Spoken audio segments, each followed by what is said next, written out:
My name is Johanna Benitez, and today I will be sharing with you the intervention called Language Experience Approach. So I wanted to let you know that all the pictures used on this presentation are from the lesson that I was videotaping with my 6 and 8-year-old daughters. However, the video turned up to be over 25 minutes, so I decided to use what we did together to create this screencast. What is the language experience approach?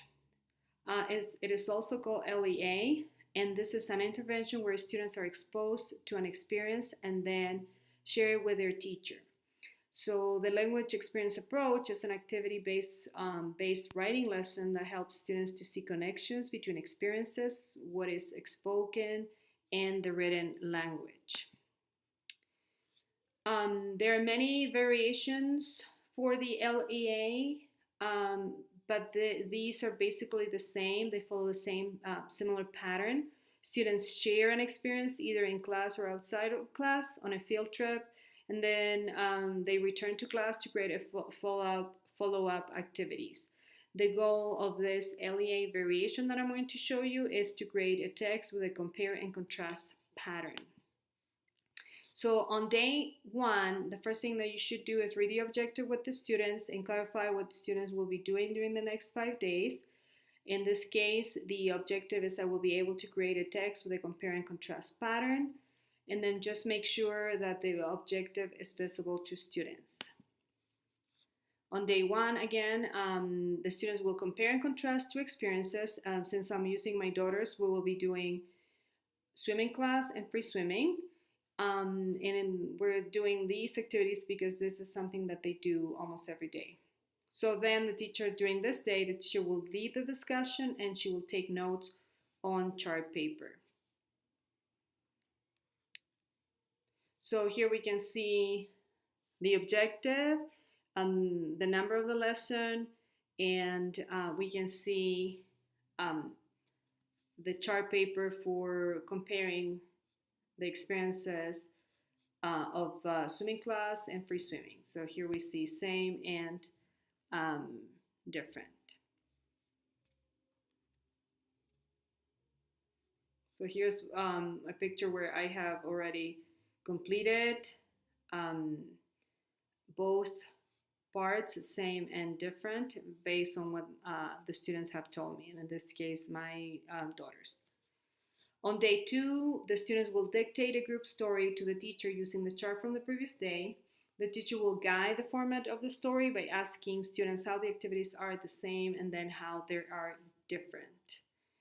So here we can see, again, the same pictures, the same charts, but now this time you can see the text that was created using the notes taken by the teacher based on the sentences that the students are sharing with the teacher. Obviously here the teacher has to guide the students to create this compare and contrast pattern. On day three, the teacher will read the text with the students and underline important words from the text. Students will read the text multiple times with the teacher until they can read it all by themselves. One way to get ready for the next lesson is to play filling in the blank, where the teacher covers some of the important words, and then the students recall the word from memory.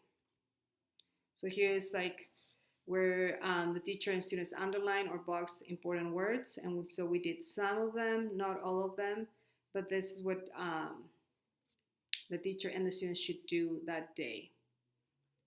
On day four, the teacher and the students reread the text and then they fill in the blank as they read the text.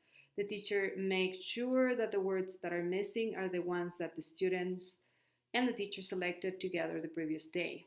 This is a good way to practice fluency, expression, high frequency words, and new vocabulary.